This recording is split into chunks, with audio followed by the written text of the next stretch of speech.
In this video, we're going to be covering relief valve muffler replacement, part number E5319 for clinical compressor systems. To begin, power down the system and ensure all equipment is safely shut off. Next, locate the relief valve muffler on the left side of each aggregate that are in need of replacement. Carefully unscrew and remove the existing relief valve muffler from each aggregate.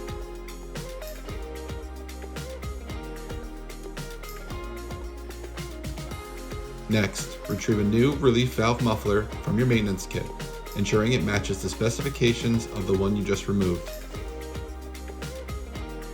Align the new relief valve muffler correctly, ensuring a proper fit, and securely fasten it in place. Make sure it's tightly attached to prevent any loose connections. Repeat this process for each aggregate that requires a relief valve muffler replacement. Once all replacements are complete, power up the system and ensure everything is functioning properly.